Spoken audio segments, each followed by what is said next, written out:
Muy bien. Nuestra práctica siguiente entonces es glucógeno hepático. En realidad,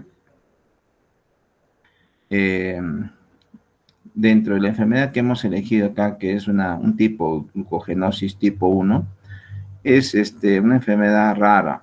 Se ocurre un nacimiento cada 100.000 personas y en la antigüedad, miren, se pensaba que no había esta enfermedad en nuestro medio. Estamos hablando de la región Arequipa. Pues hace más o menos 15 años ya se ha diagnosticado a algunos pacientes, niños, con estas enfermedades que se llaman las glucogenosis. A pesar que son raras, miren, existen en nuestro medio. Y obviamente con las herramientas que a partir de ahí se han ido consiguiendo hasta el día de hoy, bueno, ya se puede hacer el diagnóstico de estas enfermedades raras. Bueno, la mayoría de enfermedades raras por la globalización ya se pueden hacer el diagnóstico, pero es importante que nosotros conozcamos la base, de dónde viene la enfermedad, ¿no es cierto? A ver, vamos a revisar el caso problema. Se llama un pacientito de 12 años de edad, de sexo femenino, y que presenta un marcado aumento en el volumen del abdomen. Esta niña tuvo episodios anteriores de debilidad, sudoración y palidez, que se superaban con la alimentación. El desarrollo de esta paciente había sido algo lento. Se sentó sin apoyo al año de edad y caminó sin ayuda a los 2 años. Su rendimiento en el colegio era insuficiente. El examen clínico se encontró que tenía una presión arterial de 110/58, su peso de 22,4 kilogramos, una estatura de 128 centímetros. El examen de pulmones y de corazón no mostró alteración alguna. Las venas del abdomen estaban distendidas. El hígado estaba muy aumentado de tamaño, alcanzando incluso la pelvis. Entre tanto, vaso y riñón no se palpaban. Con excepción de una pobre musculatura, el resto del examen clínico resultó normal. Se hizo en los análisis de laboratorio con la muestra de sangre y ayunas obtenida de la paciente y se practicaron los exámenes siguientes, siendo los resultados mostrados a continuación. La glucosa 2,8 milimol por litro, lactato 6,5 milimol por litro, piruvato 0,43 milimol por litro, ácidos grasos libres 1,60 milimol por litro, triglicéridos 3,6 gramos por litro, cuerpos cetónicos 400 miligramos por litro, y el pH 7,25. A través de una incisión abdominal se obtuvo una muestra de hígado que mostraba consistencia firme, pero no cirrosis. El examen histológico mostró células hepáticas dilatadas, el área portal comprimida, pero no se detectaron signos de inflamación. La coloración de los cortes histológicos de hígado con un colorante específico para carbohidratos reveló una gran cantidad de material en las células parenquimales que desaparecía al tratarse con amilasa salival. Esto es, miren, lo que se ha visto, todo esto que ven en color blanco, grandes cantidades, que obviamente con esta tinción PAS que tiñe el tejido, lo que está en color rojizo, es lo que tiñe el PAS y todo lo demás no se tiñe, queda de color blanco, que corresponde al glucógeno, ¿no? Y que está en grandes cantidades y que se va a degradar con la amilasa salival. El contenido de glucógeno en la muestra obtenida fue de 11 gramos por ciento y el contenido de lípidos 20,2 gramos por ciento. El estudio de la estructura del glucógeno reveló que no existían alteraciones estructurales. Utilizando la misma muestra de biopsia del paciente, se midió la actividad de la enzima glucosa 6-fosfatasa, no encontrándose presencia de esta enzima. O sea, no estaba ni presente, obviamente sin actividad. Entonces, miren, de manera muy sencilla, el glucógeno es la forma como el ser humano, los animales en general, almacenan el carbohidrato en diversos tejidos. Se sabe que la mayoría de tejidos o células almacenan glucógeno, pero están en diferentes cantidades. Los tejidos que almacenan la mayor cantidad de glucógeno son el hígado y el músculo esquelético. Si nosotros vamos a una neurona, hay granos de glucógeno, pero son bastante pequeños, no digamos para mantener el metabolismo de la célula, pero hay granos de glucógeno también en los fibroblastos, de pronto en una célula renal, ¿no? Hay pequeñas inclusiones gránulas de glucógeno, pero donde hay bastante, digamos, comparado con el resto de tejidos, es en el hígado y músculo esquelético. Este glucógeno es un polisacárido, homopolisacárido, que está constituido, como vemos en la figurita, solo por unidades de glucosa, ¿sí? Aquí cada una de estas son unidades de glucosa, que en la parte lineal se van uniendo las unidades de glucosa mediante enlaces alfa 1,4, ¿no? En todas es igual acá, pero presenta ramificaciones, como podemos notar aquí, por eso lo hemos pintado de otro color, en color verde y azul, en realidad corresponde a lo mismo, solamente para hacer la diferencia, que en las ramificaciones el enlace es alfa 1,6. Entonces, se dice que el glucógeno es un homopolisacárido que presenta una gran cantidad de ramificaciones. Aproximadamente cada 4 o 6 unidades presenta una ramificación. O sea, si contamos aquí que está presente la ramificación, 1, 2, 3, 4, a ver, otra ramificación y así sucesivamente. Incluso estas que son ramificaciones van a ir alargándose cada vez más y también se van a ir ramificando. De tal manera, entonces, que nosotros podemos observar así cómo es la estructura química del glucógeno. Cada una de estas estructuras hexagonales corresponde a una unidad de glucosa. Y estos puntos que hemos puesto en color azul es que esos son los lugares donde puede seguir ramificándose o puede ir uniéndose la glucosa para poder almacenarse, ¿no?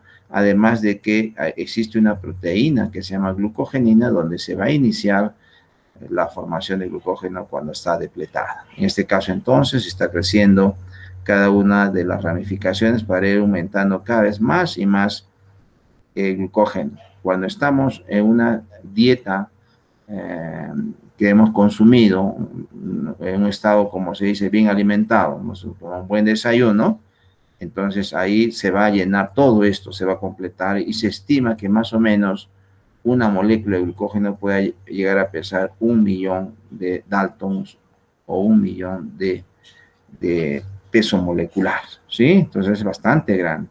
Y cuando nosotros vamos a dejar de comer, ahí se va a ir cortando, eliminando poco a poco también el glucógeno, como ustedes lo vieron en el capítulo de metabolismo de carbohidratos, ¿sí? Entonces volvemos a repetir, los tejidos que almacenan la mayor cantidad de glucógeno son el hígado y el músculo esquelético. ¿Y el hígado para qué almacena este glucógeno? ¿Cuál es la función que tiene?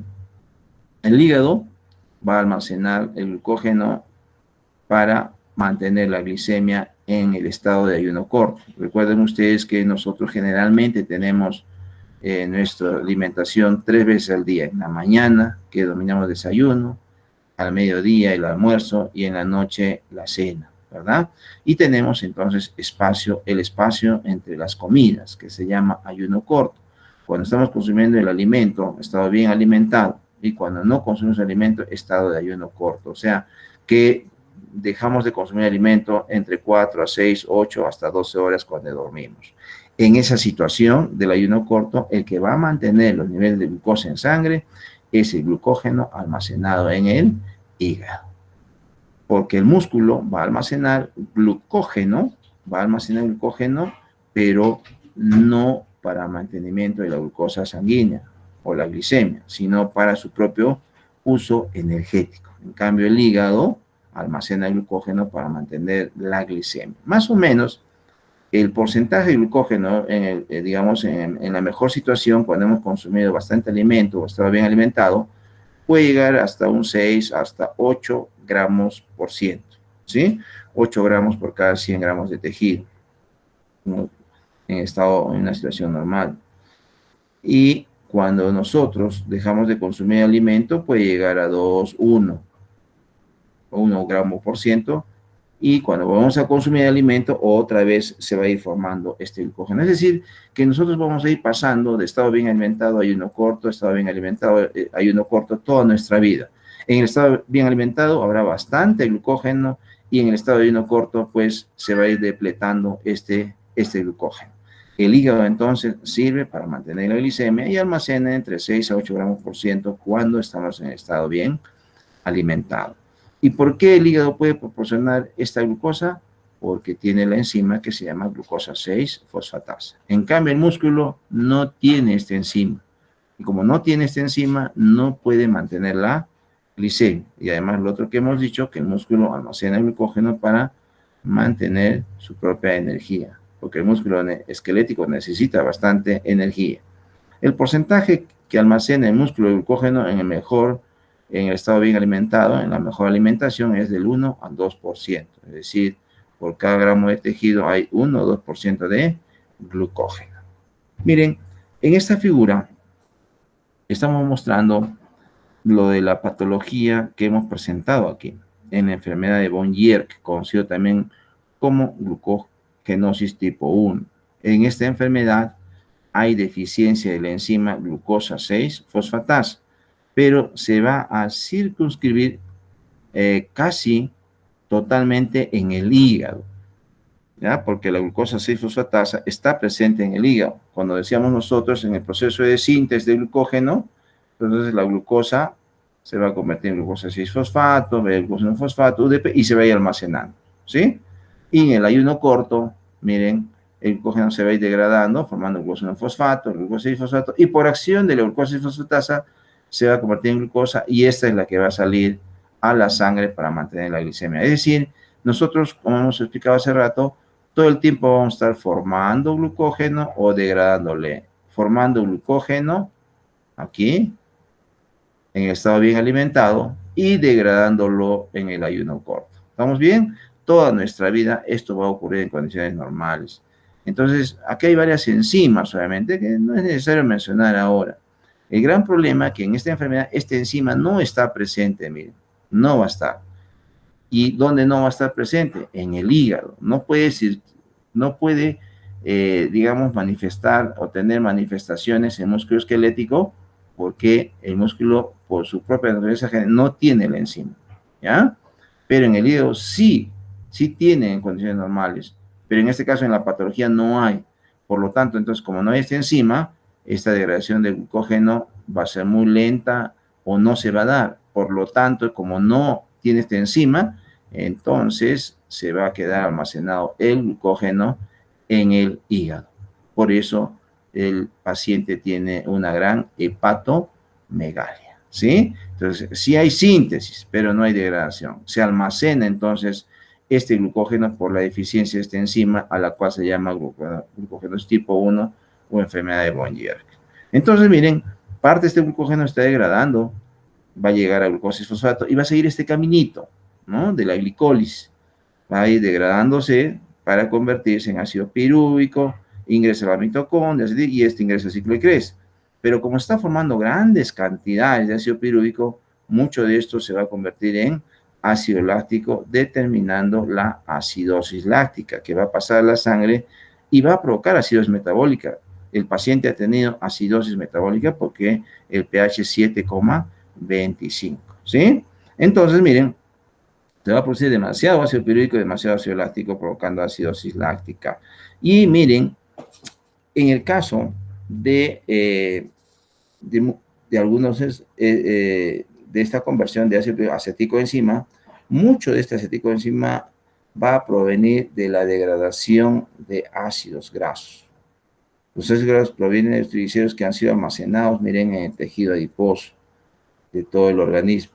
Y este tejido adiposo se va a ir degradando por acción de la lipasa hormonodependiente. Los triglicéridos que están en el tejido adiposo se van a ir degradando por esta lipasa que va a ir retirando los ácidos grasos. Pero ¿por qué se activa? Porque va a elevarse los niveles de adrenalina. Estos ácidos grasos se van a ir al hígado del tejido adiposo, van a viajar a través de la sangre. Obviamente en la sangre también se va a elevar y van a llegar a las mitocondrias del hígado donde van a ingresar y se van a convertir en aceticoenzima. Obviamente el ciclo de Krebs va a estar saturado. Entonces parte de esta aceticoenzima en el hígado, ¿no?, se van a convertir en ácidos grasos y triglicéridos que puede ir aumentando e incrementando la grasa hepática en el hígado. O sea, miren, se depleta el tejido adiposo y se va a llenar en el hígado para almacenarse provocando hígado graso. y otra parte también se va a convertir en los cuerpos cetónicos y que van a probablemente incrementar la acidosis. Tenemos dos cuerpos cetónicos ahí que en la sangre pueden disminuir el pH, el ácido acetoacético y el ácido beta hidroxibutírico. Más o menos, miren, este es el mecanismo bioquímico por el cual la enfermedad de von Yerk va a ir alterando, dañando al organismo. Muy bien, ahora sí, pasamos a la revisión de nuestro cuestionario para lograr su participación. ¿Ya? Muy bien, primera pregunta de lo que hemos mostrado del paciente. ¿Cuáles son las alteraciones que consideramos más importantes para el diagnóstico de la enfermedad de la paciente y que están descritas en el caso problema? Bien, a ver. Profesor. Bien, profesor, ¿yo podría responder? Ya, vamos, Lucero ha puesto también Heli y también Darley. No se preocupen, señoritas, ustedes, cada uno tiene su propia respuesta y es considerada. Ya, Darley, no se preocupen, lo que nosotros queremos es que todos participen.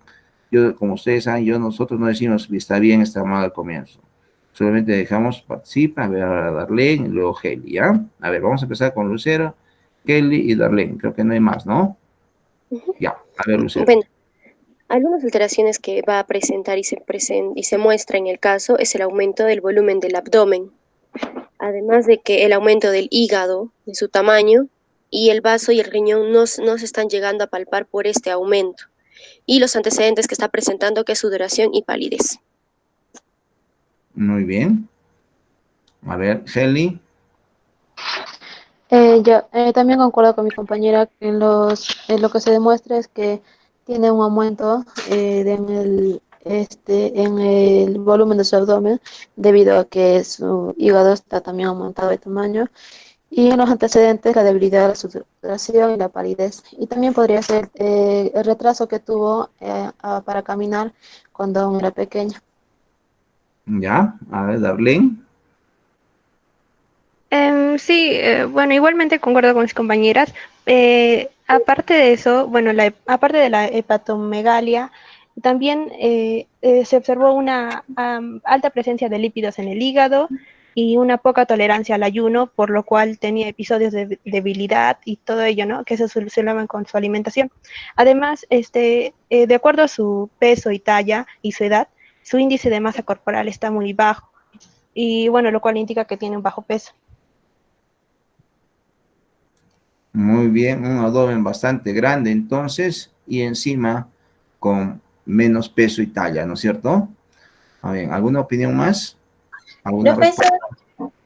A yo ver, también creo que un dato importante a considerar para identificar la enfermedad sería la deficiencia de la glucosa 6-fosfatasa, que es la enzima que no está presente en su cuerpo.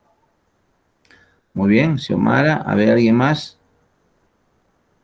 Claro, miren, cuando vamos a trabajar a nivel clínico, entonces, lo primero que se aprende en medicina es la semiología, ¿no? Que ahí está dentro de eso el examen físico.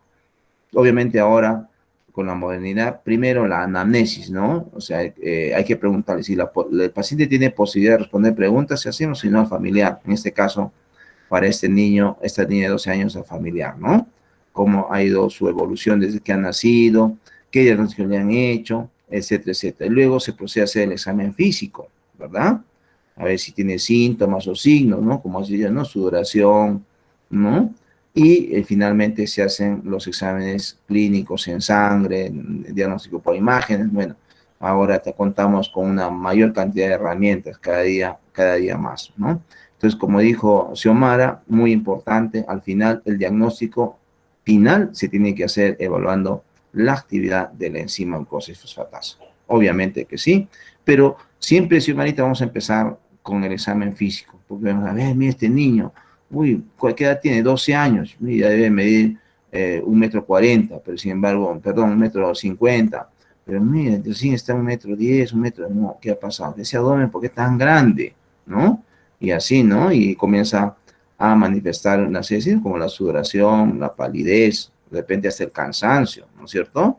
Todo eso que hemos mencionado temprano. Entonces, miren, esos son efectivamente todas las características clínicas que tienen estos pacientes que tienen glucogenosis tipo 1 o enfermedad de von Yerk. ¿Nadie más va a participar? Muy bien, pasamos entonces a la segunda pregunta. A ver, son los análisis que se han hecho de laboratorio y lo que tenían que hacer ustedes es hacer la tablita y al lado, al costado derecho, colocar cuál es el valor normal, si está aumentado, normal o disminuido. A ver, ¿quiénes han hecho eso para poder? Yo, Yo, profesor. profesor. Yo, profesor. A ver, Lucero, ¿quién más? Rosalinda. Sí. Rosalinda y Heli, ¿no hay más? Carla. José Beatriz nos está contestando por chat Ujú. y también Aramis, ¿no? Por chat. Ya vayan poniendo sus datos ahí de los valores normales. De Rosa Beatriz y hay otra más, ¿no? Muy bien, a ver, vamos a empezar entonces ahora con Heli. A ver, Heli. A ver, indíquenos. Ya. Eh, en la glucosa se encontró que 6.8 milimol por litro. En los valores normales sería 4.4 hasta 6.1 milimol, lo que indica que este está disminuido. En Ya, el lactato podemos encontrar los resultados del paciente 6.5 milimol por litro y los valores normales serían 18, eran menores de 2 milimol por litro, lo cual indica que está aumentado. En el piruvato encontramos que está disminuido ya que los valores normales serían de 4.5 hasta 19 no, de 0.5 a 2.2 milimol por litro. ahí nomás. En el caso de Señorita, ahí nomás, a Lucero que continúe. Ya, bueno, en el caso entonces del piruvato, presentan los resultados del paciente 1,60 y en los valores normales sería de 0,1 a 0,6 milimol por litro, que está presentando una condición de aumento. Y ahí no, perdón, eso fue en los ácidos grasos. En los triglicéridos, el resultado del paciente es de 3,16, pero los valores normales son de 0,45 a 1,81 milimol por litro, presentando un aumento. Y el pH que presenta es de 7,25 en el resultado del paciente y los valores normales son de 7,35 a 7,45, que se encuentra disminuido. Cuerpos cetónicos. En los ácidos grasos, profesor. No, cuerpos cetónicos. Ahí está. No, lo miran en la tabla. Cuerpos cetónicos han averiguado. Profesor es de 30. Ajá, ¿Cuánto es? ¿El valor normal? ¿O Yo he alguien? encontrado 250 miligramos por litro. Ya, ¿cuánto? ¿Hasta máximo qué valor es? Máximo qué valor, cuerpos cetónicos. 250. 200, encontrado eso en 200. 250. Pero vean las unidades, ¿no es cierto? Acá están las unidades. A ver, nos podemos confundir. Ustedes saben que la glucosa, lactato, piruvato, todos pueden también expresarse con, por ejemplo, glucosa en miligramos por ciento. Lactato también miligramos, acá también miligramos por ciento, igual los triglicéridos. En este caso, 10 gramos por litro. Aquí miligramos por litro también los cuerpos cetónicos. 250 miligramos por litro los cuerpos cetónicos. Hasta Profesor, 200. Dígame, tenía una duda, es que estaba buscando en internet y no me aparecía la miligramos por litro, pero sí me aparecía miligramos por decilitro. Sí Y tenía. por eso, Ajá. 250 por eso. Miligramos por litro. Decilitro. Allá. Porque yo he estado buscando y buscando y me botaba de que no encontraba, pero con decilitros sí he encontrado 250. 250 miligramos por decilitro. Porque si lo convertimos a miligramos por litro, ya va a ser 2500, ¿no? Muy alto. ¿Verdad? ¿Alguien más? ¿Alguien nos ha averiguado? Yo encontré, pero que era en 30. 30 miligramos por litro o por ciento.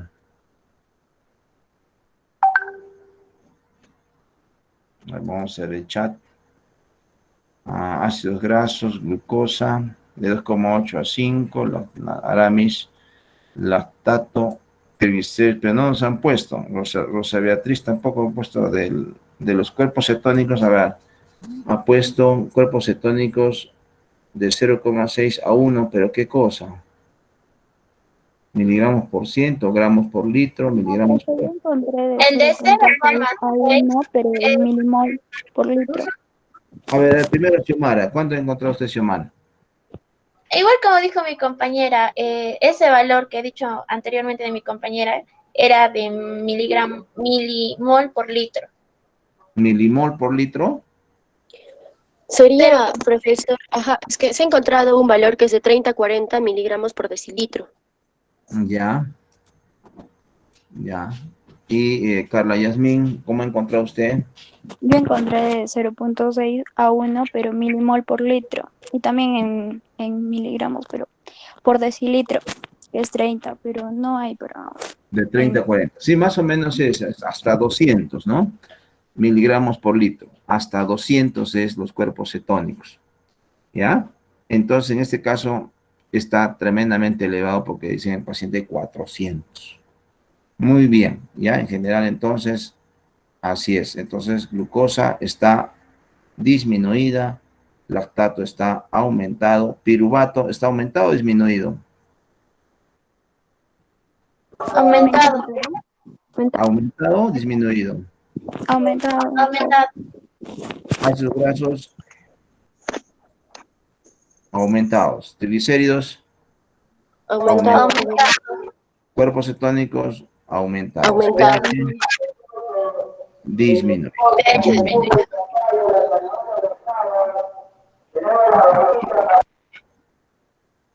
Listo. Vamos a pasar entonces ahora a la pregunta número 3. Bueno, 4. Bueno, nos hemos pasado.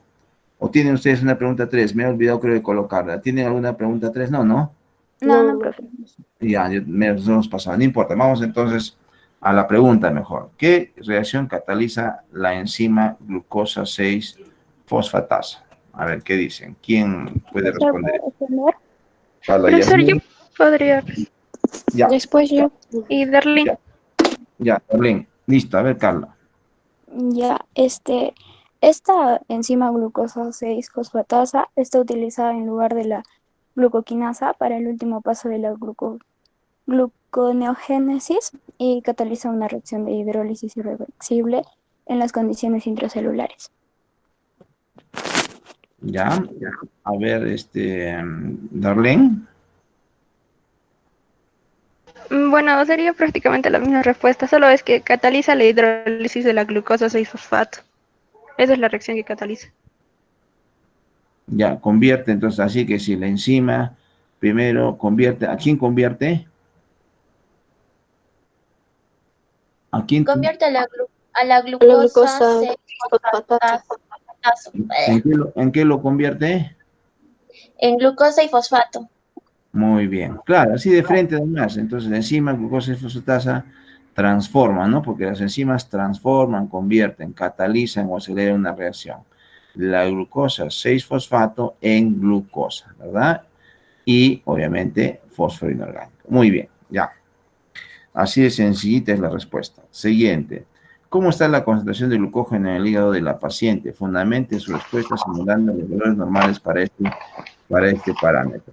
A ver, ¿qué dicen? ¿Quién conteste eso? ¿Puedo, profesor? A ver, Lucero, ¿quién más? ¿Nadie más? Miren, señorita, Carla, ya, ¿quién más?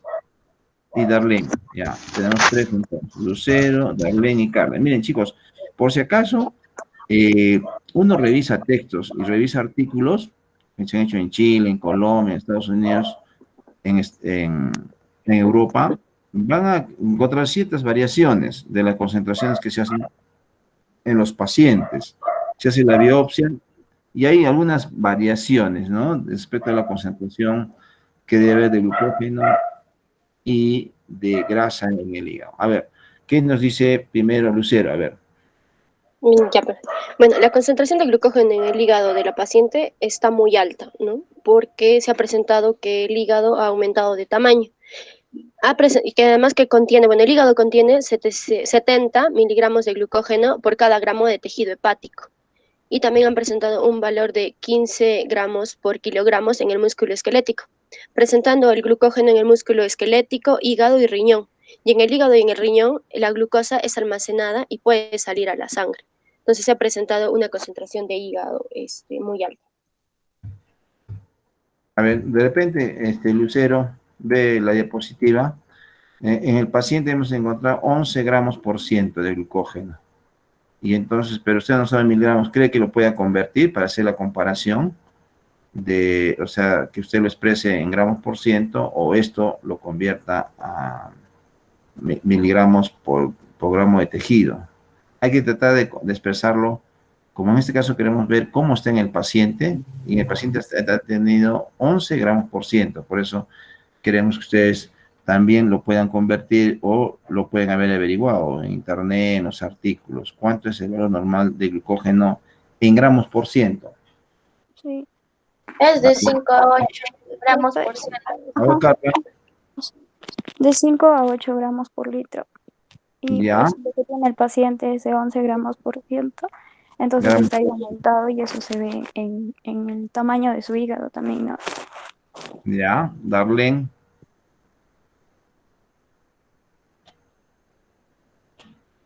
Darlene está. Sí, profesor, sí, también encontré que también era de 5 a 8 gramos por ciento. Ya. Bueno, el glucógeno hepático, bueno, se debe a que ha habido una alteración en el almacenamiento en el glucógeno, bueno, a causa de una anomalía en lo que son las enzimas involucradas en su metabolismo. Por eso es que Mm, hay una alta presencia. claro, más o menos así. Incluso miren, hay artículos que dicen de frente solo 5, máximo 6 gramos por ciento. Otros, como dicen ustedes, de 5 a 8, que es lo que yo he puesto, ¿no? Incluso, miren, han hecho un estudio de personas que consumen bastante comida en Europa y han llegado a encontrar hasta un 10%, miren. O sea, lo máximo, digamos, que puede alcanzar en una situación normal comiendo, no sé, o de repente unos ricos, como dicen en los italianos, las pastas, puro carbohidrato, pueden llegar a alcanzar un 10%, ¿no? Pero es demasiado alto. En realidad, los valores, la mayoría coincide que no debe pasar de 6%. Y en este caso, en el paciente ha tenido 11 gramos por ciento, ¿sí? Y entonces está en el doble. Por eso tenía una hepatomegalia. ¿Y por qué ha sucedido eso? ¿Por qué está pasando en esto en este paciente? Profesor, yo creo que eso está pasando porque como el hígado no puede sintetizar glucosa el glucógeno se almacena, lo cual también ha hecho que aumente su volumen. Eso, Ya, se almacena mucho glucógeno y no puede producir glucosa. Por eso, ya. está muy elevado. ¿Quién más? ¿Por qué? Entonces ya tenemos los valores del glucógeno de 5 a 8 gramos por ciento. ¿Por qué se ha almacenado tanto? A ver, ¿quién más nos puede decir, aparte de Xiomara, comentar o dialogar? Profesor, A ver, adelante, Rosalinda. también podría ser porque la glucosa pasará a almacenarse como el glucógeno en el hígado mediante la glucogénesis. Cuando la glucosa ya está fosforilada en presencia del ATP, se forma lo que es la glucosa 6-fosfatasa, que no puede salir a la membrana citoplasmática del hepatocito, lo que causa que se acumule en el hígado, ocasionando una hepatomegalia. Ya, muy bien.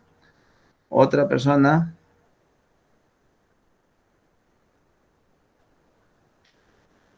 Ya lo hemos visto aquí, ¿no es cierto? En la...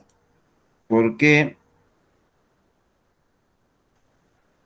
¿Por qué se acumula el glucógeno? Hemos dicho entonces que en conciencia hay uno corto, el glucógeno se tiene que degradar, ¿sí? Tiene que pasar por esta reacción, este caminito, para que se pueda convertir en glucosa a nivel hepático. Entonces, como no está la enzima, esta reacción no se da, se queda acá. Entonces, por eso esto avanza por aquí, como es bastante lo que se degrada, entonces miren, como ya se va saturando todo esto, y por lo tanto, entonces ya no se va a dar la degradación y se va a ir acumulando entonces el glucógeno en el hígado. Esa es entonces nuestra respuesta. Vamos a la siguiente pregunta. ¿Qué enfermedad tiene la paciente? Fundamente su respuesta. A ver, en base a qué han llegado a esa respuesta? A ver, porque ya la respuesta la tienen, pero ¿cómo se ha llegado a esa respuesta? ¿Ya? A ver, Profesor, yo. María Fernanda, Carla Yasmín y Lucero. A ver, María Ya. Fernanda. Es que la enfermedad de von Yerk es se debe a que el cuerpo no sintetiza, no descompone bien el glucógeno, todos sabemos que el azúcar es una forma de energía que nos da, y a ver los niveles del caso clínico que tenemos, nos damos cuenta que sí, realmente la niña no está sintetizando, no está descomponiendo el glucógeno, o sea que no lo está adquiriendo en la forma que debería para poder producir energía dentro de su organismo. Muy bien. Carla, creo. Ya, sí, profe. Bueno, al observar, como dijo mi compañera, al observar todos los análisis que se le han hecho a la paciente, podemos observar que la paciente está almacenando más glucógeno. Entonces, por eso se dice que tiene la enfermedad de von Gierke, que es una afección en la cual el cuerpo no puede descomponer el glucógeno. Y el glucógeno es una forma de azúcar, o sea, glucosa que se almacena en el hígado y los músculos. Normalmente se descompone en glucosa para darle más energía cuando la necesita. Y también es denominada glucogenosis, y esta enfermedad ocurre cuando el cuerpo no carece de la proteína. En este caso vimos la glucosa 6-fosfatasa a partir de lo que es el glucógeno. Bueno, libera glucosa a partir de lo que es el glucógeno, y esto se acumula en cantidades anormales de glucógeno en diversos tejidos. Y cuando el glucógeno no se compone de manera apropiada, lleva a que se presente un nivel de azúcar bajo en la sangre. A ver, Lucero. Ya, bueno. La enfermedad que tiene el paciente, bueno, ya le hemos dicho que es el von Hickert, esta enfermedad de qué se trata.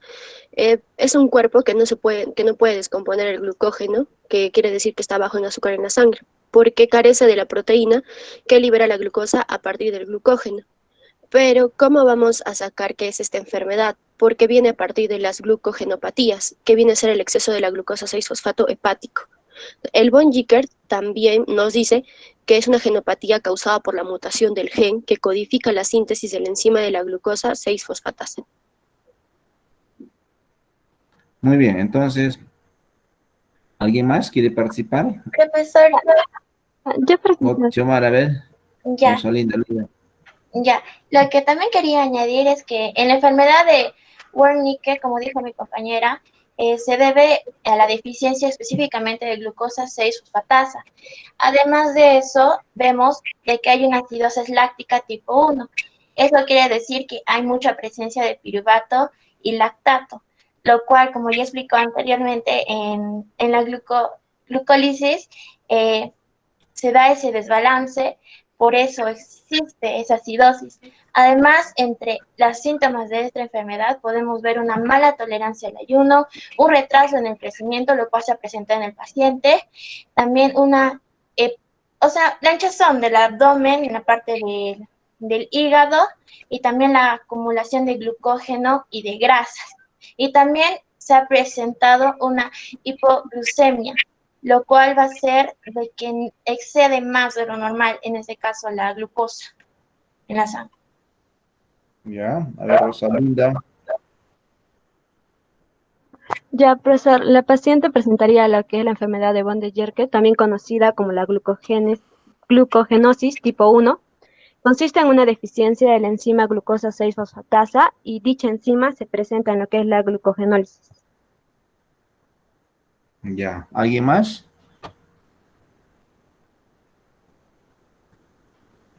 ¿Nadie más, por favor?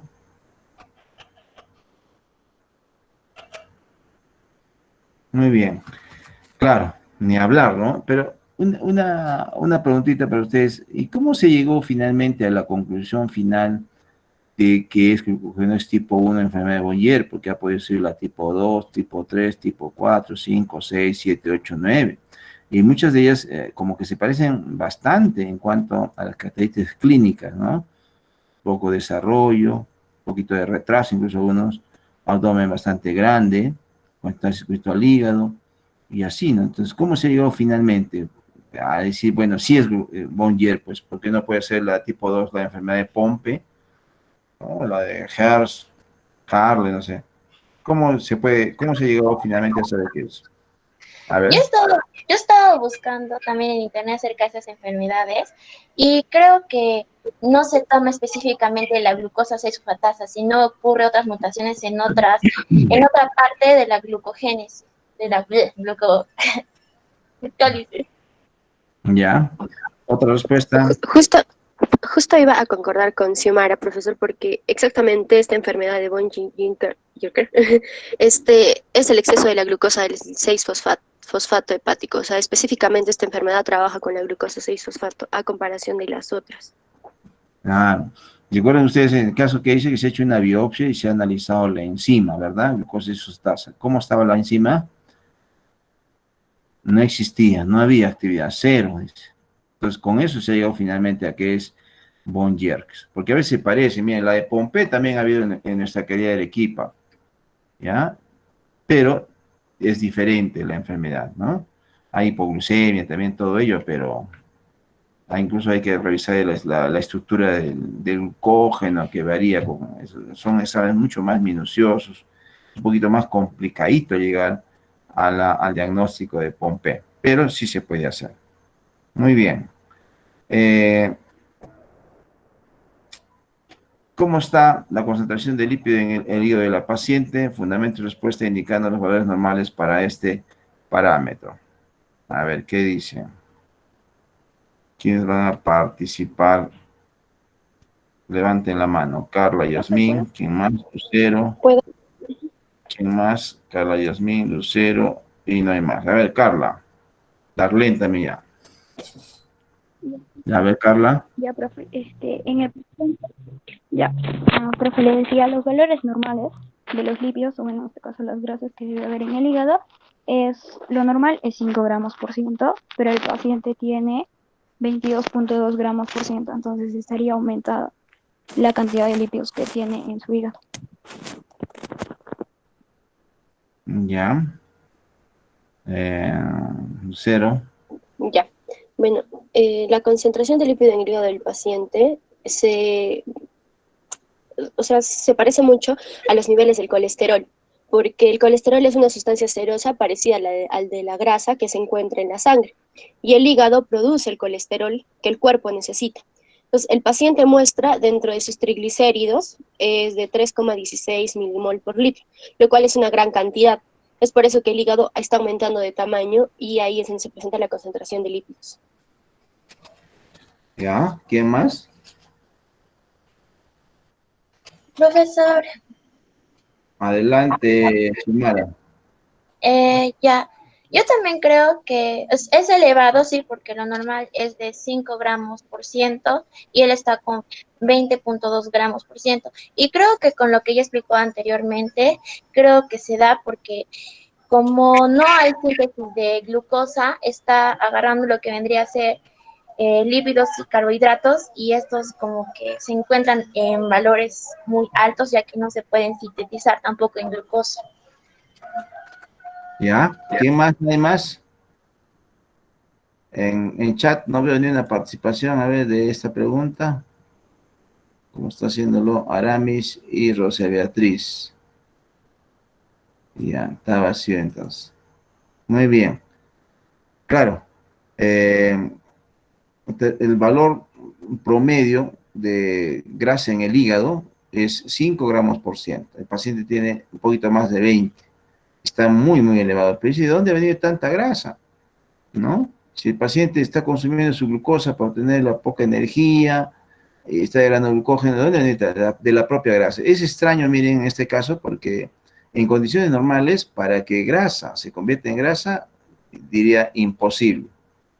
¿No es cierto? Pero esto está sucediendo en este paciente porque está degradando la grasa del tejido adiposo, como hemos mostrado aquí.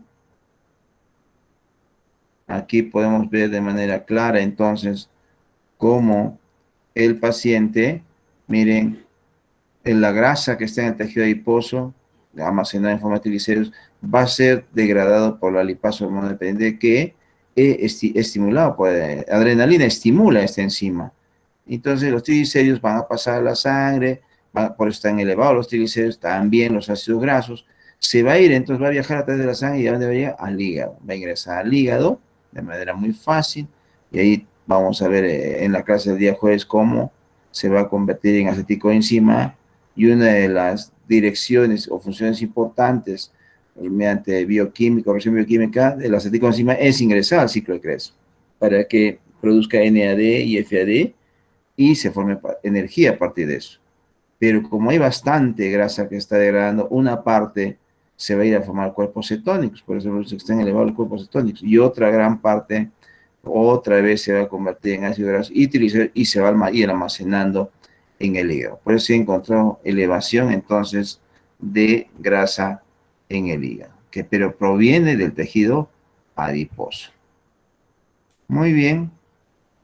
¿Qué respuesta se puede encontrar en la paciente estudiada si se le administra adrenalina? Fundamente su respuesta. A ver, ¿qué dicen? Profesor, ¿puedo? A ver, ¿quién? Lucero, ¿quién más? No hay. Ya, profesor. Xiomara, Len, ya. En ese orden, entonces, Lucero, Xiomara, ya. A ver, Lucero. Ya ven, la adrenalina es sintetizada en la glándula suprarrenal, es una hormona. Entonces, la adrenalina va a inducir al hígado a convertir el glucógeno en glucosa, que es liberada a los músculos y que va a ser transportada hacia los músculos para poder captar una mayor cantidad de oxígeno y transportarlo. Eso quiere decir que si nosotros le inyectamos a la paciente la adrenalina, de alguna forma va a ser buena porque va a inducir al hígado a que se convierta de glucógeno en glucosa y pueda que el hígado disminuya su tamaño. Ya. Xiomara. Yo difiero un poco, porque he estado buscando acerca de esta enfermedad con los pacientes que tienen esta enfermedad y dice que un paciente con esta enfermedad presenta un abdomen voluminoso que cursa con hipoglucemia producida entre comidas y cuando se eleva una administración de adrenalina y glucagón, como que no hay una respuesta la que esperábamos, ya que por debido al estado de glucemia, va a haber una respuesta disminuida nula de glucemia a la adrenalina o al glucagón. Ya. Darlene.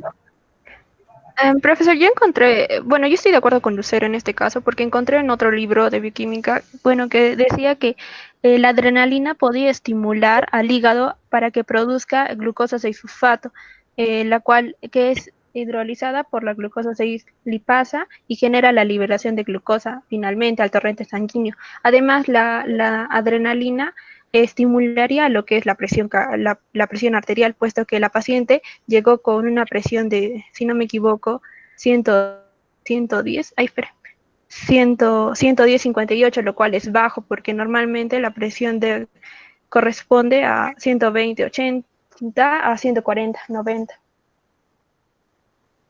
Muy bien, ¿alguna otra respuesta más? ¿Alguna otra participación?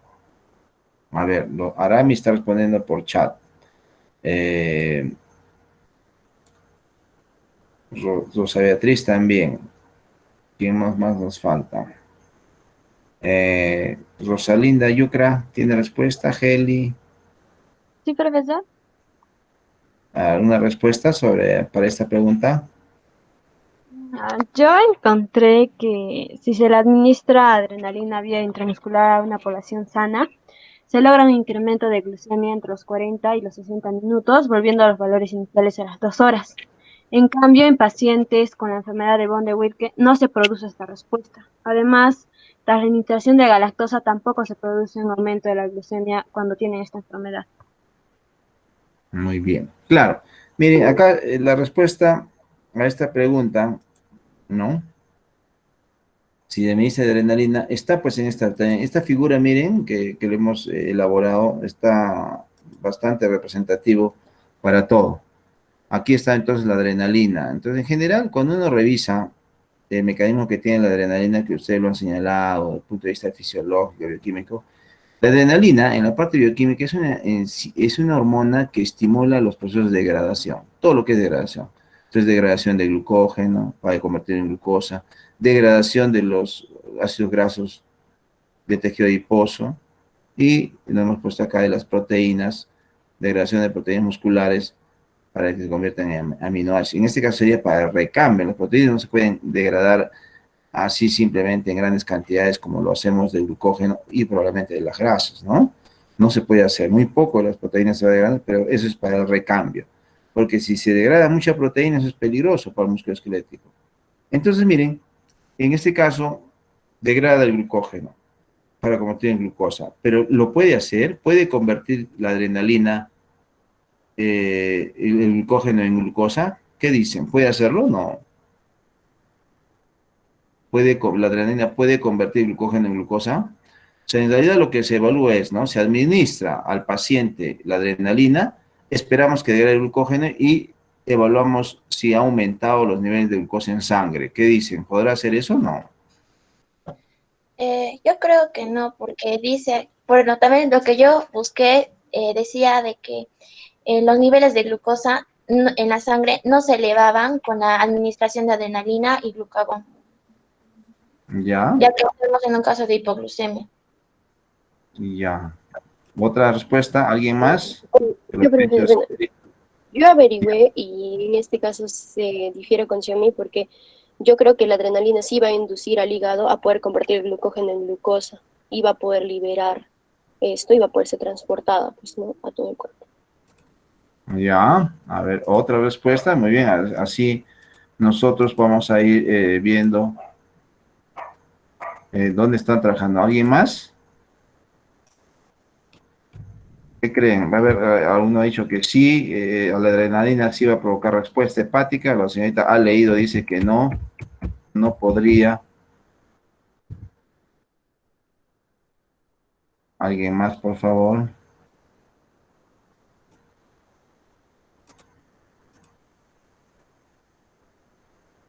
No hay más respuestas entonces.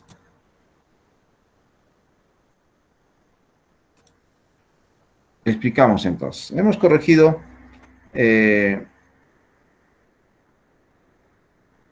esquemita para ponerlo un poquito más grande. Miren, entonces hemos dicho, se ha administrado adrenalina para que provoque la degradación del glucógeno y se puede evaluar esta glucosa en sangre, pero como ha dicho la primera señorita, eso es imposible.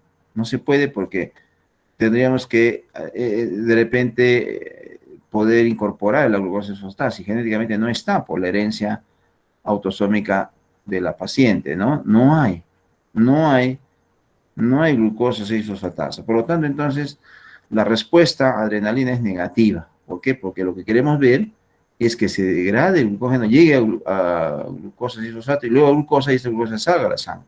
No se puede, no va a salir, no hay respuesta. Entonces, cuando vamos a evaluar la glucosa en sangre, nada, ¿no es cierto? Entonces, lo que está sucediendo es que degrada por acá y está yendo por otro camino, va a aumentar la acidosis láctica, ¿no? Va a ir así, lo que estamos colocando en color azulito. Eso es lo que está sucediendo por la deficiencia de esta enzima. Y esto es peligroso, porque si el paciente tiene acidosis y está utilizando adrenalina para que esto se vaya degradando, es bastante peligroso porque ya el paciente está con acidosis láctica. ¿Estamos bien? Entonces, la adrenalina, con el uso de adrenalina no hay respuesta, ¿ya? A lo otro que han dicho está bien, ¿no? Por ahí nos han dicho que sí puede degradar el glucógeno del hígado, pero no, por supuesto, todo esto se va a saturar. Va a ser difícil que todo el glucógeno se pueda degradar, ¿ya? Una parte se va a degradar, pero siempre va a quedar almacenado porque todas estas vías no van a funcionar simplemente porque así nomás como es un camino, como estoy mostrando. Ustedes han visto que estas vías también se regulan, ¿verdad? Y en la vía glicolítica hay una enzima que regula todo desde la glucosa, cuando se va degradando, hasta ácido pirúvico y pasa por aquí. Aquí la glicólisis que ocurre solamente en el citoplasma, todo esto, ¿no? Todo esto que estoy encerrando con el láser, es la glicólisis. ¿Quién la regula? ¿Cuál es la enzima que regula mejor? ¿Cuál es la que dice avanza el camino o se detiene por aquí, por acá, por acá? ¿Quién es la enzima, la principal enzima regulatoria? No es necesario que se aprendan, ¿no? Digamos, todas las enzimas. Pero hay un control, una regulación para que esto se dando a una velocidad y cuando ya se ha sintetizado lo suficiente, ya no siga caminando, ya no siga dándose a cabo la glicólisis. ¿Sí? ¿Cuál es esta enzima? Este de acá, ¿sí? Le llaman fosfofructoquinasa 1. Entonces usted ve, si ya se ha formado demasiado ácido pirúvico, como está sucediendo en el paciente, ya no se puede degradar más. O sea, la señorita, como ha dicho, sí, es buena su apreciación, ¿no? Que sí va a degradar el glucógeno, pero ¿hasta qué momento? No, solamente un poco, se va degradando y ¡pum! Se va a quedar acá. Entonces, como estas son reacciones de miles de enzimas, en general el glucógeno se va a ir quedando acá, un poco se va a degradar, ¿sí? ¿Por qué? Porque esta enzima controla y regula el camino de la vía glicolítica, porque el glucógeno al final va a terminar este camino, pero esta es la que va a ir deteniendo.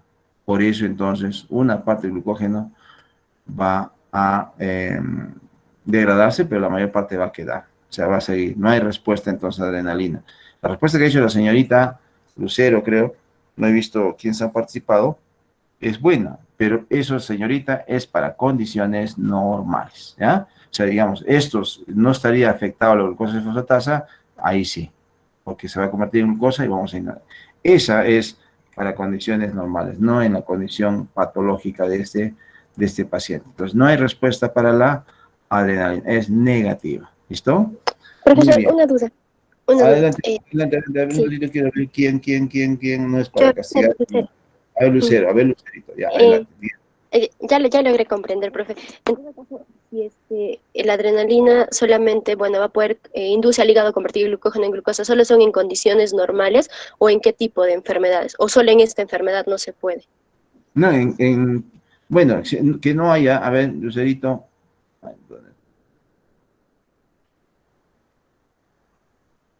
Acá.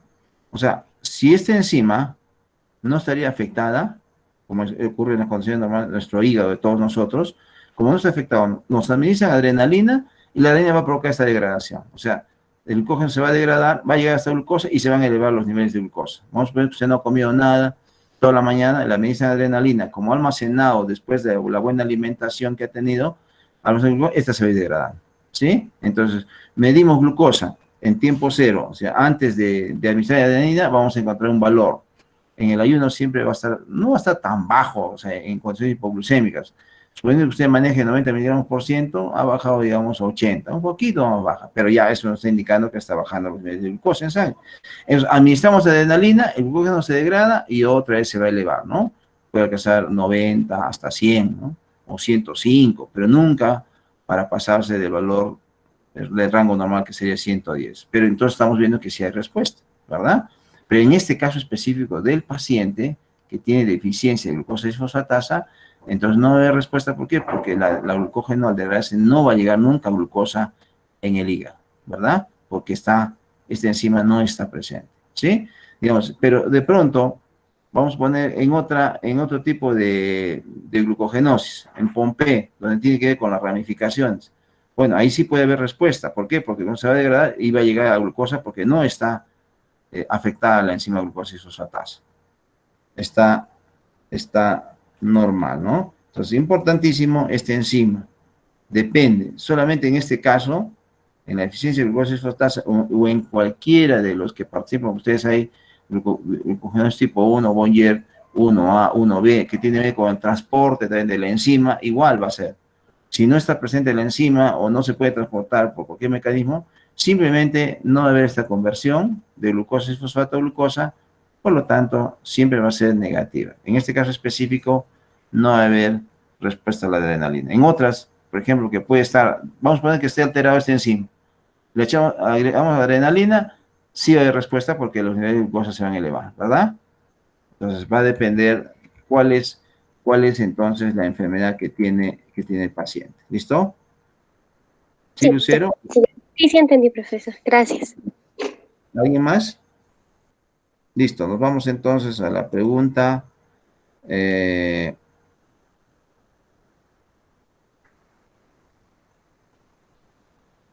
depósito aumentado de glucógeno en la enfermedad que tiene la paciente solo está circunscrito al hígado. En caso su respuesta sea negativa, indique qué otros podrían estar comprometidos, qué otros órganos. A ver, ¿quién responde? Profesor, yo. María Fernanda.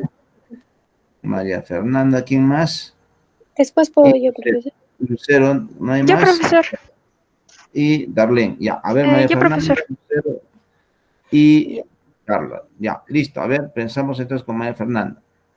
Ya, no, no solo está en el hígado, y aparte de otros órganos como el intestino, pero también está en el glucógeno que se almacena en estos, en el hígado y en los que usted menciona en la respuesta, pero también en los músculos. Ya, pero en este caso, en la enfermedad Bonnier, a ver, Lucero. Bueno, según lo que también nos dice el paciente, no, o sea, no solamente te afecta el hígado, ya que hemos visto que aumenta de tamaño, pero también causa daño al vaso y al riñón, porque estos no se pueden palpar, justo lo indica. Ya, muy bien. Darlene. Sí, profesor, también encontré lo mismo, pero también otras complicaciones que se dan, bueno, son en los riñones, el hígado, riñones grandes y grasosos, la hipoglucemia también puede causar osteoporosis y aumento de úlceras e infecciones en la boca. Esas serían otras consecuencias.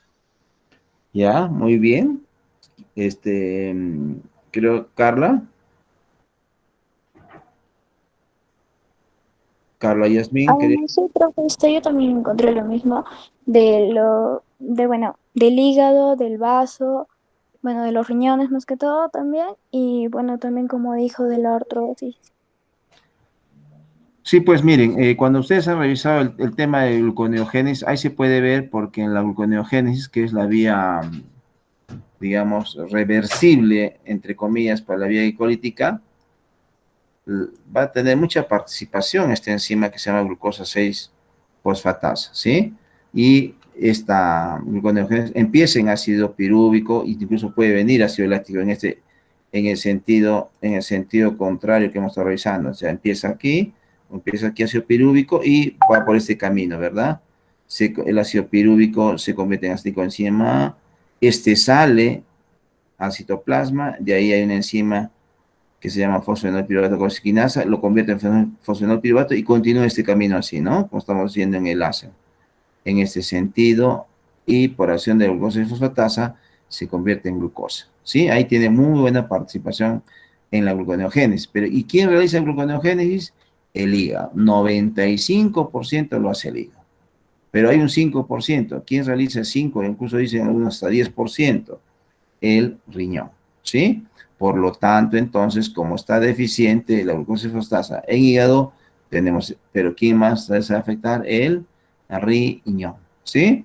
Bueno, el intestino también tiene la enzima, y cuando hay enfermedad de Bonnier tampoco está, pero no se nota mucho, digamos, la falta de esta enzima en el intestino delgado, ya que, como ustedes saben, en las células intestinales está llegando cada rato glucosa, ¿no es cierto? Entonces no hay mucho problema en las células intestinales, pero donde sí se va a notar de manera clara va a ser en el hígado, como hemos visto en el paciente, hepatomegalia, y también a nivel renal, donde también se va a visualizar esta deficiencia, riñón y intestino delgado. Muy bien.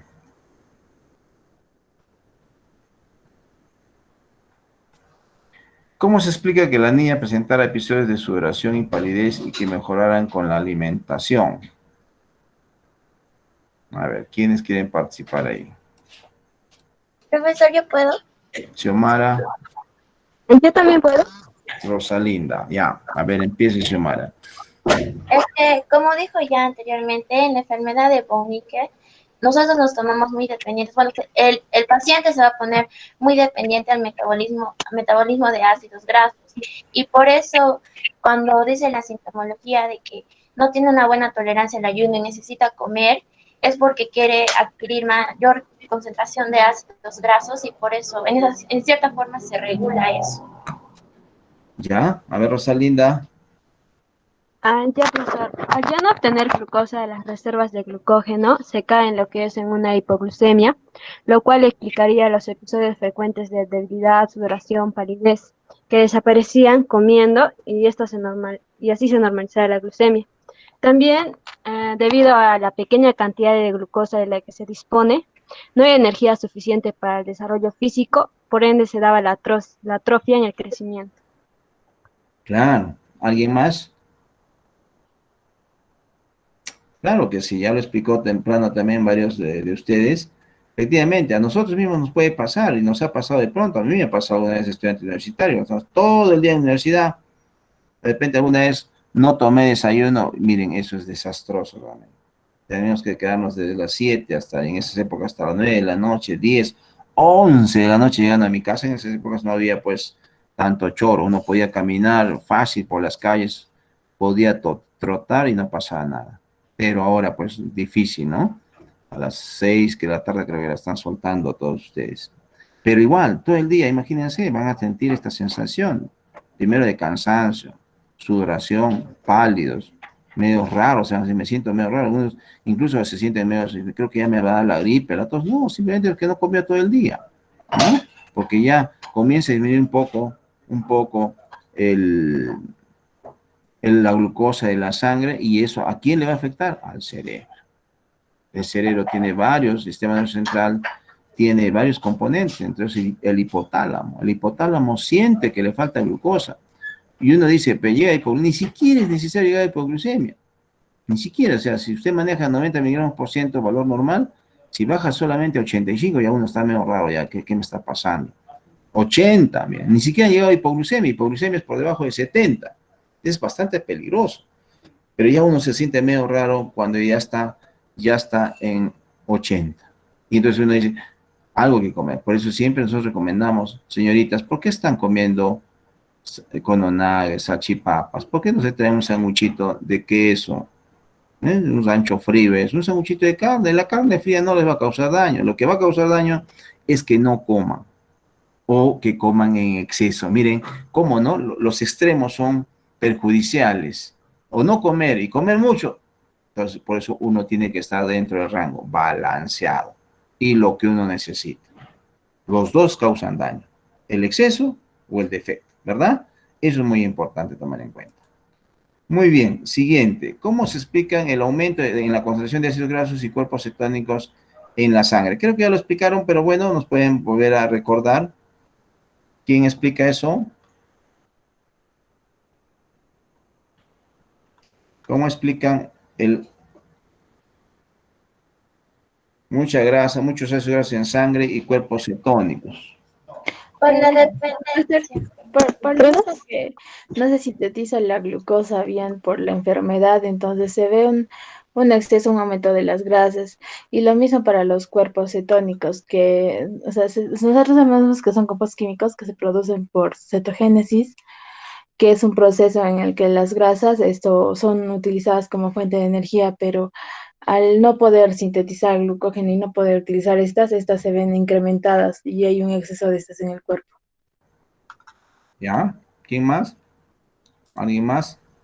Porque como también ya explicó antes, como ya tenemos una dependencia a lo que vendría a ser el metabolismo de ácidos grasos, vamos a tener que procesar más y por lo tanto va a haber un mayor aumento, en este caso, de triglicéridos y cuerpos cetónicos en la sangre. Claro, muy bien. Ya lo dijimos, ¿no? Hace rato los ¿Puedo triglicéridos van. Dígame, Lucero. que podría comentar un poco a lo que dijeron? ¿Mm? Es que algo que usted dijo era que, bueno, los cuerpos cetónicos y los ácidos grasos, bueno, son ácidos porque también elevan su nivel de adrenalina y esto va a depletar a que el tejido adiposo pase al hígado. Así es. Claro, es simplemente por depresión, ¿no? El tejido adiposo se va degradando porque la adrenalina está elevada y eso aumenta los triglicéridos y ácidos grasos en sangre, que se van al hígado, y en el hígado se van a convertir en cuerpos cetónicos. Por eso está elevado entonces estos tres. Y finalmente, en los pacientes portadores de la enfermedad de Boyer se ha descrito aumento en la concentración sérica de ácido úrico. ¿Cómo se explica este hallazgo? No, bueno, penúltima, ¿no? A ver. ¿Cómo se explica que esté aumentado el ácido úrico? ¿Qué han encontrado? ¿Puedo, profesor? Adelante nomás. Adelante. Bueno, ya se ha visto que el ácido láctico ha sido incrementado en la sangre y y esto ha optado por eliminarse de manera, o sea, de manera por la orina, ¿no? Por la vía renal. Y entonces se va a presentar ahí la concentración sérica del ácido úrico, lo cual va a provocar que choquen entre los dos y va a provocar que es la enfermedad de la gota también. Muy bien. Otra respuesta. Ya, claro. Así es, eso es cierto, ¿no? Hay mucho ácido láctico, va a la sangre y la sangre lo va a llevar al riñón, va a ser filtrado, pero en el proceso de secreción, los ácidos y los protones compiten por un solo transportador. Ahí están bien los protones, el ácido úrico, el ácido láctico, hasta el ácido pirúvico si se eleva. Entonces, quien está muy elevado es el ácido láctico y va a salir preferentemente el que está más concentrado, en este caso el ácido. ¿Y en quién se va a quedar? El ácido úrico. Y por lo tanto, el ácido úrico va a aumentar en sangre. Incluso estos pacientes a veces terminan con gota por el incremento del ácido úrico. ¿Cómo se explica que el estado de acidosis metabólica de los pacientes como la niña del caso de estudio? ¿Por qué la acidosis? A ver, adelante. Profesor, ¿qué puedo? Claro que sí, adelante. La acidosis se presenta porque hay muchas concentraciones de lactato y piruvato en la sangre. ¿Ya? ¿Otra respuesta? ¿Alguna otra respuesta? ¿Quién más? A ver, solo ácido láctico y piruvato. ¿Quién más? ¿Hay más que puede elevar la concentración de hidrogeniones y disminuir el pH? ¿Algún otro componente bioquímico? ¿Algún otro metabolito? ¿Quién más es el causante de la acidosis metabólica o del pH 7,25 en este caso del paciente? Nos faltan dos. ¿Quiénes son? Se olvidaron. ¿Podría ser, profesor, la concentración de los ácidos grasos y los cuerpos cetónicos? Ya, no los ácidos grasos, los cuerpos cetónicos, ¿ya? Miren, cuando lleguemos a diabetes, me dicen, van a ver ustedes, yo no voy a hacer esa clase, lo va a hacer la doctora Luz, yo no le voy a decir cuerpos cetónicos, yo le voy a decir cuerpos satánicos, porque sí son satánicos. Quizás no en este paciente, pero en los diabéticos, si acá se eleva uno, en diabético es 20, 30. Imagínense la cantidad de cuerpos satánicos que se van a formar en el diabético. Y eso, miren, lo mata al paciente. Vamos a explicar cuál es el mecanismo que tiene que ver ahí en la cadena respiratoria. Mucho hidrogenión o falta de hidrogenión causa la muerte. Como siempre, excesos o defectos. Tiene que haber la cantidad adecuada. El exceso también va a perturbar las enzimas nerviosas van a perjudicarse y le va a causar la muerte. ¿Ya? Entonces, en este caso sería el ácido láctico más el ácido piruvico un poco menos y los cuerpos cetónicos, cuerpos satánicos. ¿Quiénes son? El ácido acetoacético y el ácido beta-hidroxibutírico. Ahora sí, la última. ¿Qué medidas terapéuticas propondría para los pacientes portadores de la enfermedad de Bonnier? En realidad, miren, la cantidad es inmensa. Depende de cada país en lo que está más agudizado, el país como Europa, Estados Unidos. A ver, ¿alguien ha averiguado? Aramis ya nos está poniendo la respuesta. Muy bien. A ver, Carla. Ya. Sí, bueno, para ellos que es importante que en la dieta deben incluir los alimentos que contengan almidones, bueno, que son los carbohidratos, por ejemplo, la maicena. También se les puede colocar una sonda por la noche para administrarles azúcares o maicena cruda. Y ya pues esto se retira en la mañana para que el niño, bueno, para que la persona haga su vida normal. También se puede regular los niveles de ácido úrico en la sangre para evitar que se desarrolle la gota o para tratar enfermedades renales, evitar los lípidos altos y para aumentar los leucocitos que combaten las infecciones. Ya, Heli, ¿qué quiere? Bueno, profe, también se debe evitar alimentos con azúcar que no puedan descomponer, como las frutas o la leche. Ya. ¿Quién más? Heli creo que quiere hablar. Heli, Rocío.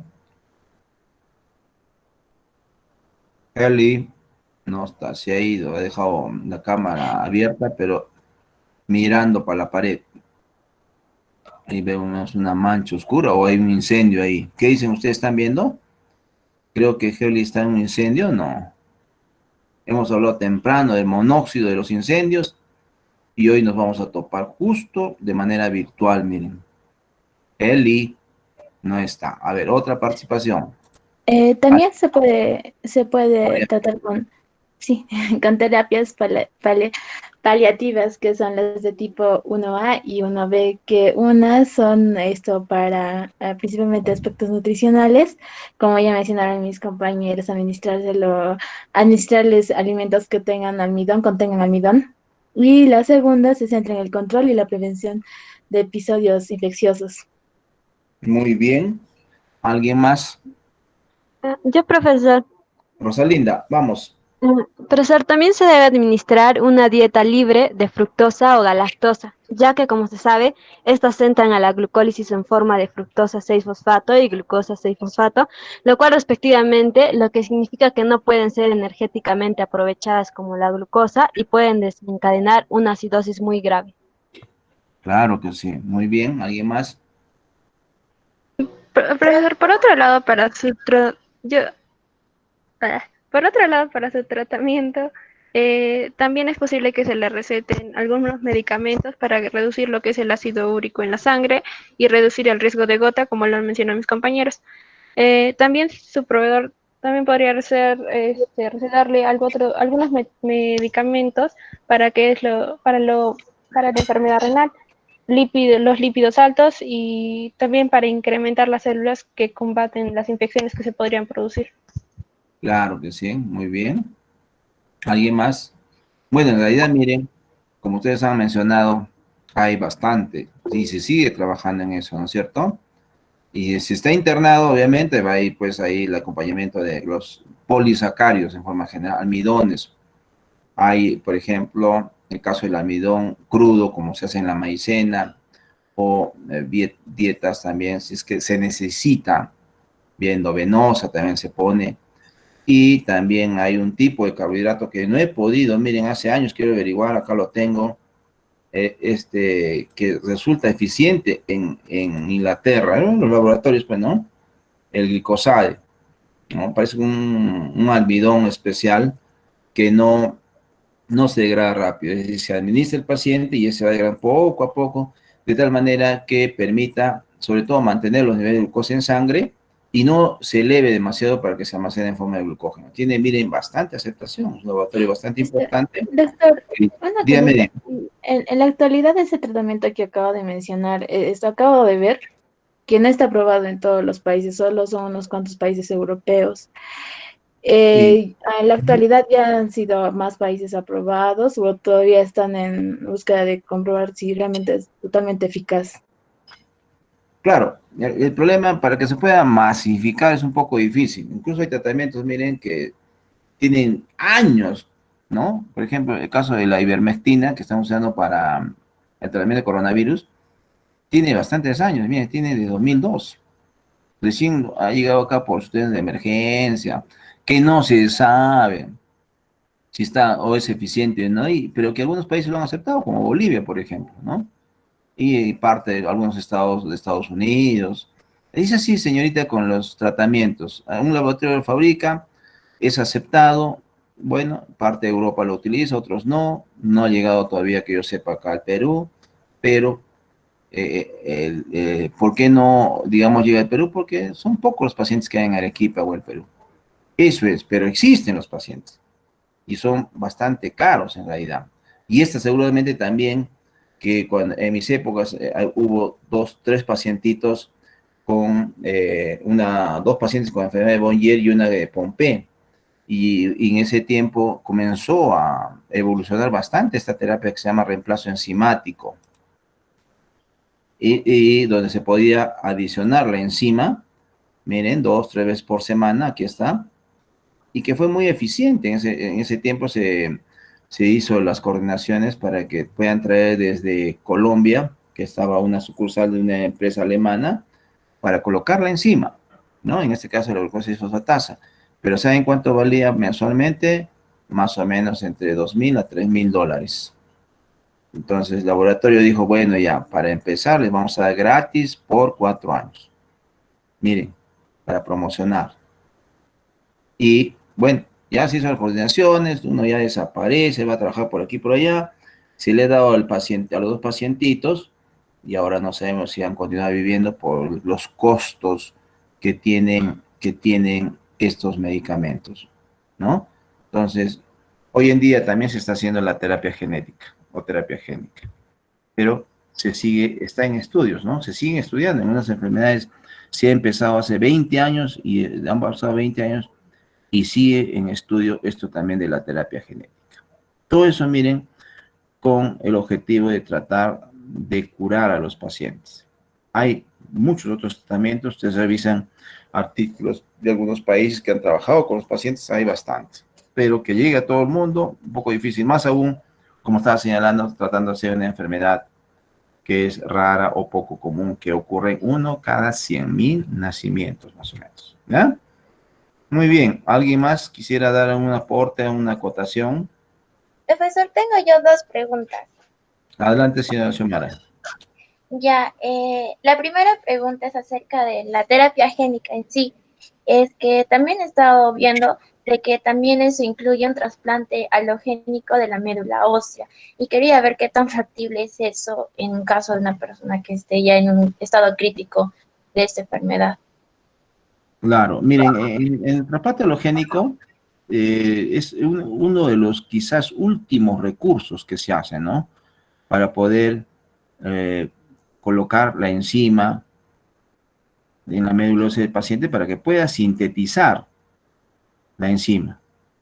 Es un poco bastante peligroso, ya prácticamente es decir, entre la vida y la muerte del paciente. En el caso de la terapia genética, como estamos diciendo, está todavía en estudio. Ya tiene más de 20 años, al menos en esta enfermedad.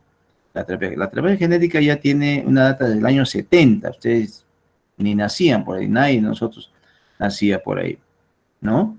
Al 80, en algunas enfermedades que vamos a revisar probablemente en la etapa final del curso, 90, 2000, que ha empezado para muchas enfermedades genéticas, como en este caso las glucogenosis, pero siguen estudiando porque ahí el gran problema es lo que le llaman los vectores, es decir, los que van a llevar el gen que está deficiente. En el caso de los genes que están mal, hay un vector que va a llevar ese fragmento del gen para que pueda ser reemplazado o si no colocar, en este caso como está deficiente, hay que colocar el gen, ¿verdad?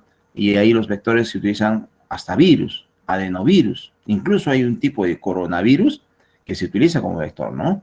Obviamente con los estudios respectivos. También hay partículas pequeñas como micropartículas de oro, imagínense, que se han utilizado, o liposomas, es decir, la cantidad de vectores que utilizan es abundante. Cada laboratorio utiliza un tipo específico para cierta enfermedad. Como le digo, todavía está en estudio, siguen estudiando. O sea, se ha empezado hace 20 años, pero así son las enfermedades.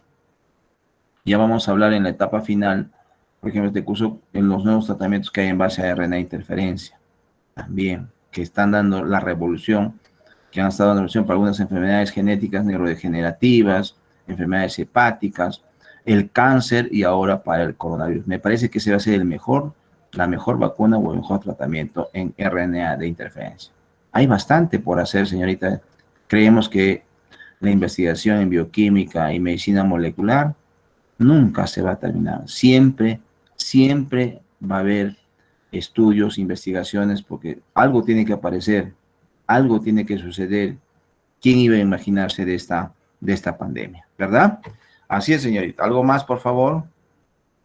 Sí, profesor, mi segunda pregunta era acerca cuál es la esperanza de vida en estos pacientes, ya que también en un artículo vi y solo